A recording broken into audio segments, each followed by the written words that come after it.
बिस्मिल्लाहिर्रहमानिर्रहीम। आज हम एंटीप्लेटलेट्स के जो मेडिसिन है यानी प्लेटलेट के ख़िलाफ़ जो हम मेडिसिन देते हैं ताकि प्लेटलेट एग्रीगेशन ना हो, सही है, वही मेडिसिन आज हम पढ़ेंगे। सो इससे पहले आपको थोड़ा सा प्लेटलेट का फॉर एग्जांपल, ये एक प्लेटलेट सेल है, जब ये एक्टिवेट होता है तो यहाँ पर प्लेटलेट में अक्सर में एक एंजाइम है, इसको साइक्लोऑक्सीजिनेज एंजाइम कहते हैं जी। क्या एंजाइम कहते हैं जी? साइक्लोऑक्सीजिनेज एंजाइम है, सही है, साइक्लो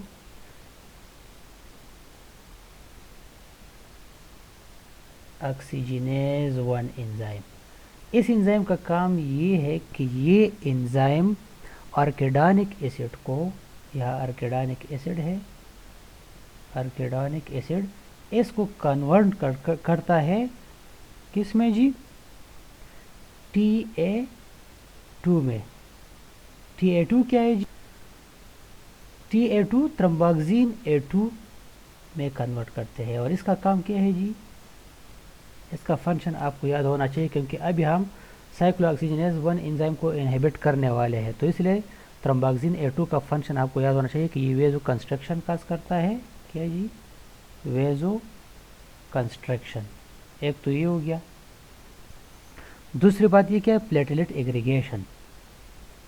प्लेटलेट एग्रीगेशन को एनहेंस करता है। तो इसलिए हम जब एस्पिरिन देंगे तो एस्पिरिन आके यहाँ पर साइक्लोऑक्सीजिनेज 1 एंजाइम को इनहिबिट करेगा। जब ये इनहिबिट होगा तो आर्किडानिक एसिड थ्रम्बोक्सिन A2 में कन्वर्ट नहीं होगा। जब थ्रम्बोक्सिन A2 में कन्वर्ट नहीं होगा तो वेजल्स जो है वो डायलेट रहेंगे। एक बात, इसलिए बीपी में आप लोगों ने देखा होगा कि ये देते हैं कौन जी? एस्पिरिन, क्योंकि वेजो डायलेशन जब होता है तो ब्लड प्रेशर कम होता है। एक दूसरी बात यह है कि प्लेटलेट एग्रीगेशन नहीं होगा तो क्लॉट नहीं बनेंगे। क्या नहीं बनेंगे? अंदर क्लॉट नहीं बनेंगे। जब क्लॉट नहीं बनेंगे तो स्मूथ फ्लो ऑफ ब्लड होगा, ठीक है जी। इसीलिए ये फिर प्रोफाइलेक्सिस में देते हैं, एंजाइना के वगैरह, सही है। तो बहरहाल और भी बहुत सारे प्रोसेसेस में है, ड्रग के साथ साथ हम पढ़ेंगे इसको। अच्छा, प्लेटलेट एग्रीगेशन की तरफ आते हैं। Medicine platelet aggregation inhibitor decrease the formation or the action of chemical signal that promote platelet aggregation।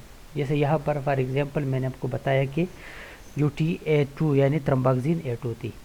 The last step in this response to vesicular trauma depend on a family of member GP receptor। GP मतलब glycoprotein receptor that for activation can be bind adhesive protein such as fibrinogen, von Willebrand factor। जो वोल विलेब्रेन factor है, जब ज़ख़म होता है endothelium में तो जो सब एंडोथीलियल एरिया है वहाँ पर वोल विलेब्रेन फैक्टर रिलीज़ होते हैं और इसके साथ फिर ग्लाइकोप्रोटीन अटैच होते हैं, तो फिर जाके प्लेटलेट एक्टिवेट होता है। And fibronectin. The most important of this is glycoprotein 2B, जो कि जनरली हम इसके लिए मेडिसिन देंगे इनहिबिटर, ग्लाइकोप्रोटीन इनहिबिटर हम देंगे, सही है। that ultimately regulate platelet interaction, platelet interaction and thrombus formation। platelet interaction किस तरह होता है? यानी ये एक प्लेटलेट है, इसके सरफेस पे ये प्रोटीन है ग्लाइकोप्रोटीन, ये दूसरा इसके सरफेस पे इस तरह प्रोटीन है, तो ये प्लेटलेट इंटरेक्शन को एनहेंस करता है, सही है। एंड थ्रम्बस फॉर्मेशन में हेल्प करता है। जैसे 2 प्लेटलेट हो गए, तीसरा भी इस तरह अटैच होगा, चौथा भी होगा, एंड फाइनली इस पर फाइब्रिन का लेयर चढ़ेगा ऊपर, एक क्लॉट बनेगा, सही है। तो इसीलिए ग्लाइकोप्रोटीन को जब हम इनहिबिट करेंगे तो एग्रीगेशन नहीं होगी, सही है।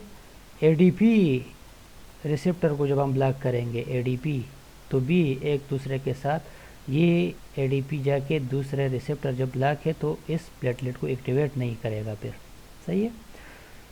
So fibrinogen simultaneously bind to glycoprotein, ठीक है। फाइब्रिनोजिन जो है वो कहाँ पे जो है बाइंड होता है? ग्लाइकोप्रोटीन के साथ। यहाँ पर फॉर एग्जांपल ये एक सेल है, इसका ग्लाइकोप्रोटीन, ये दूसरा सेल है और ये इसका ग्लाइकोप्रोटीन। ये तो मैंने बहुत दूर ड्रा किया यहाँ पर समझाने के लिए।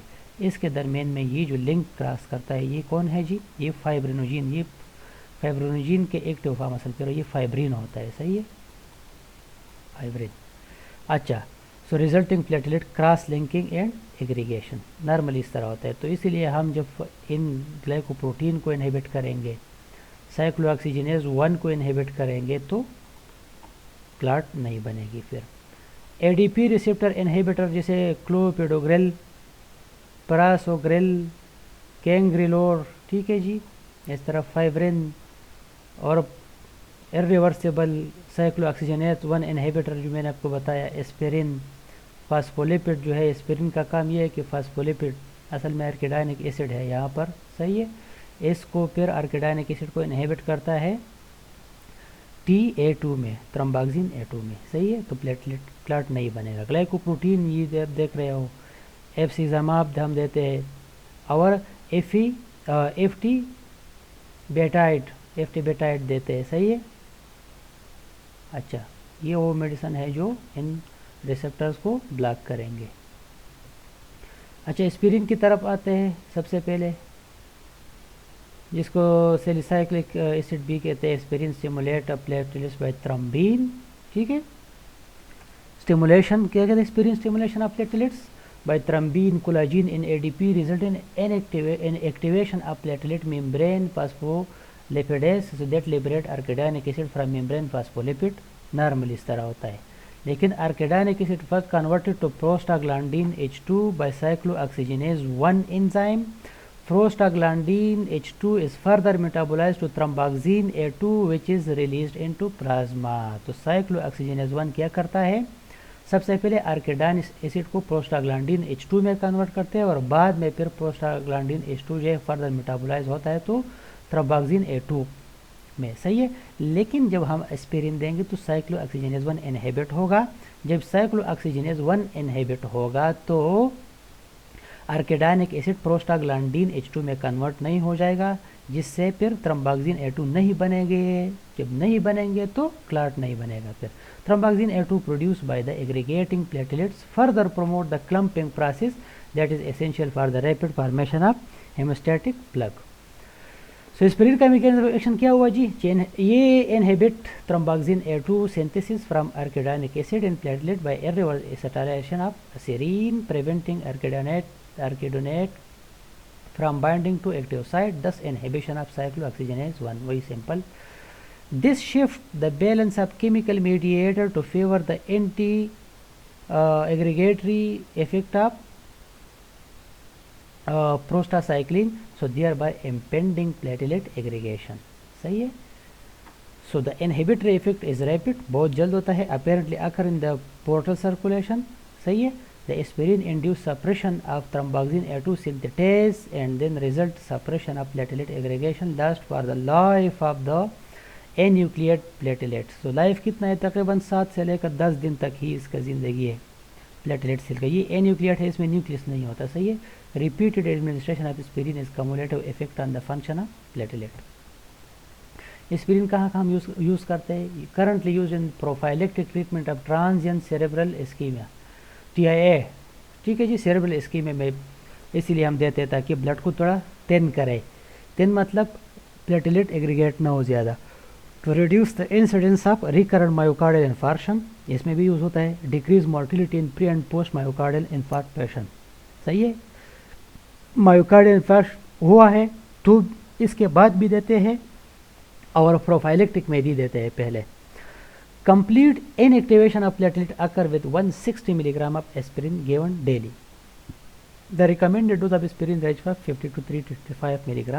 Higher doses of aspirin increase drug-related toxicity as well as the probability that aspirin may also inhibit prostacyclin production. अगली आम बात है। साइड इफेक्ट ये कि bleeding time is prolong by aspirin treatment. PTI NR आप करेंगे तो प्रोलॉन्ग हो जाएंगे, आपको पता चला। Causing complication that include an increase incidence of hemorrhagic stroke as well as gastrointestinal bleeding specially at higher doses of the drug.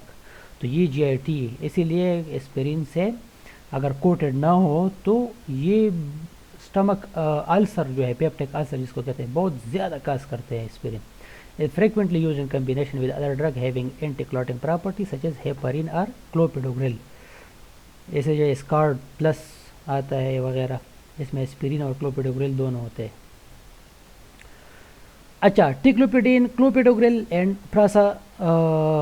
प्रासोग्रिल, ये जो तीनों मेडिसिन है irreversible inhibit binding of ADP to its receptor on platelets. हाँ, अब ये क्या काम करता है जी, ये एडीपी फॉर एग्जांपल ये इनएक्टिवेट प्लेटलेट है और ये एक्टिवेटेड प्लेटलेट है, सही है।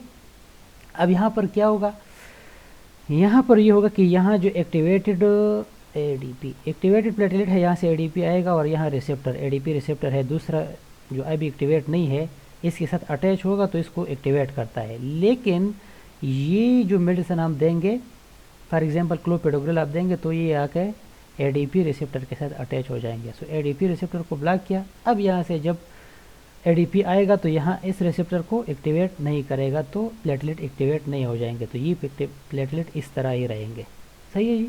अच्छा, इसलिए कहते हैं कि these drug irreversibly inhibit ADP to its receptor on platelet यहाँ पर, and thereby inhibit the activation of the glycoprotein 2b, यानी ये ग्लाइकोप्रोटीन है ना GP2B,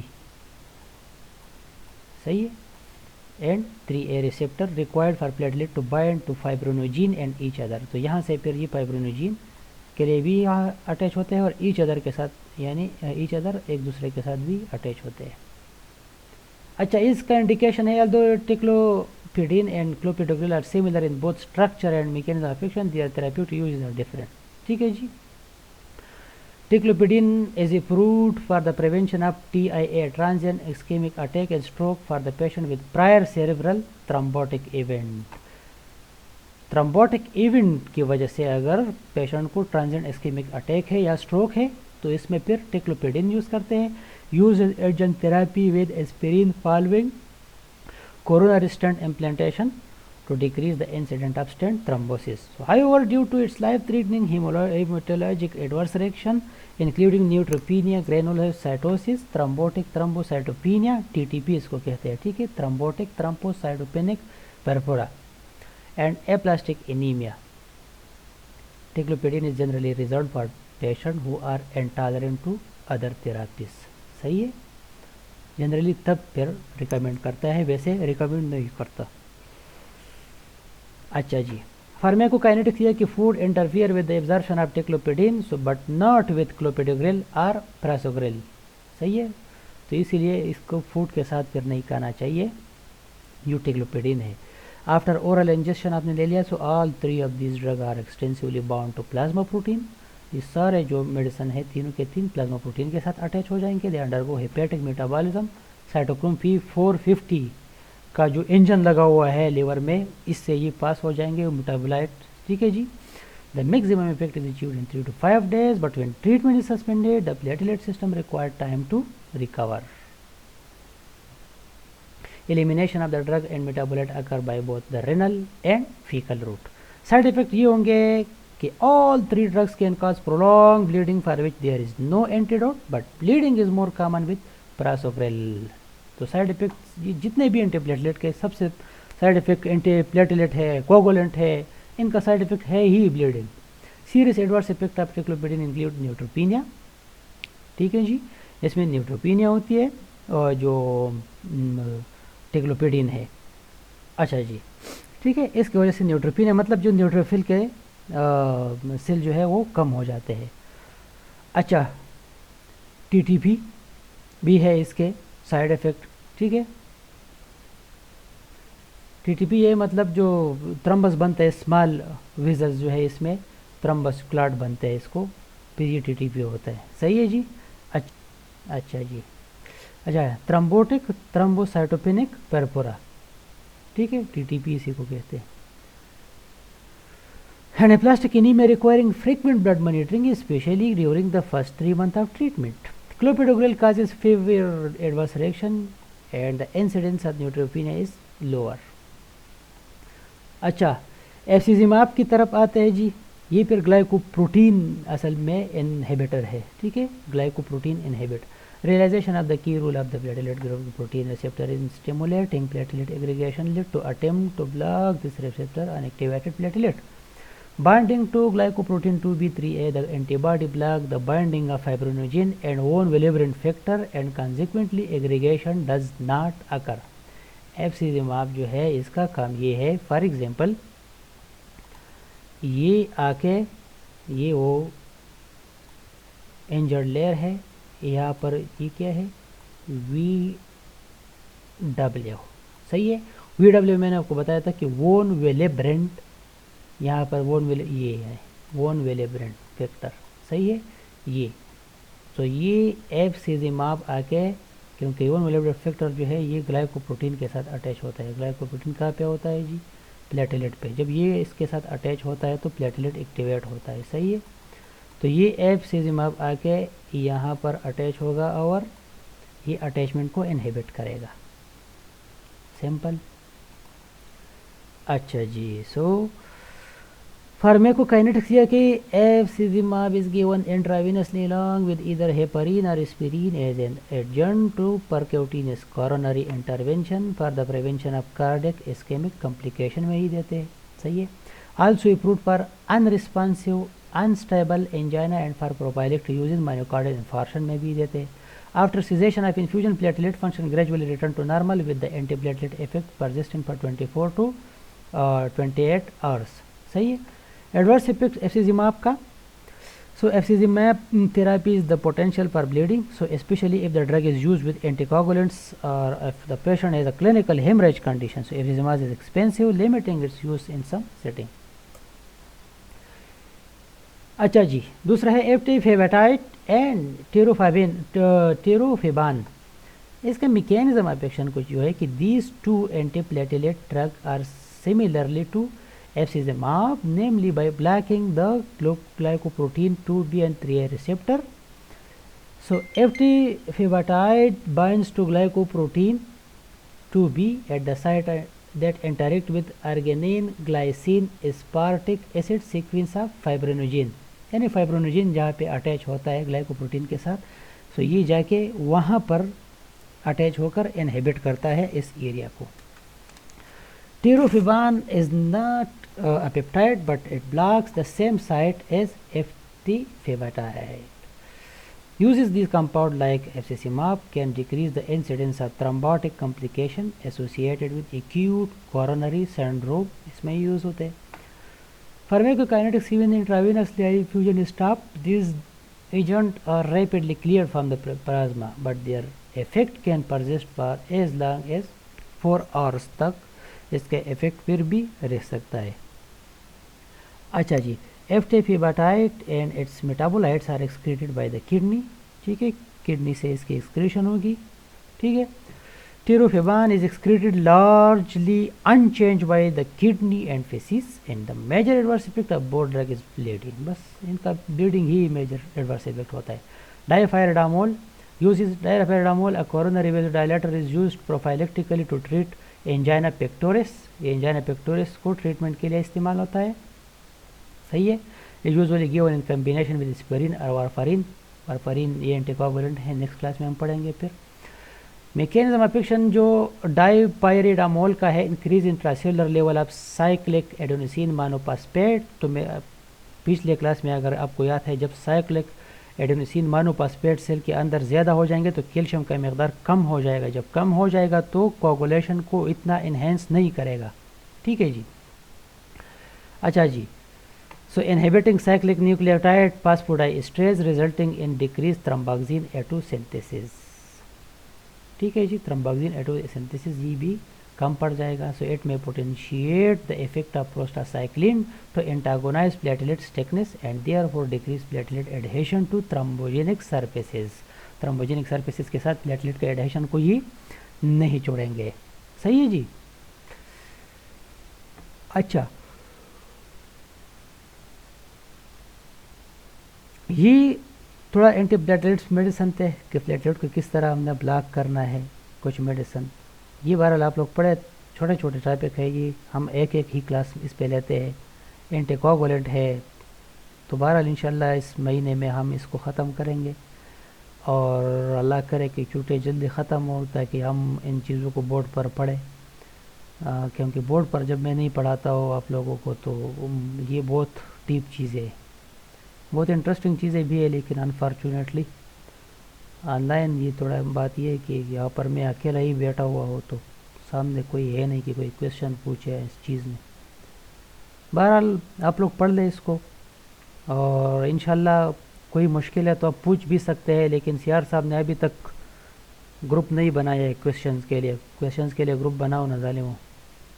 चलो जी, इंशाल्लाह नेक्स्ट क्लास में हम एंटीकोगुलेंट पढ़ेंगे। आज के लिए इतना ही।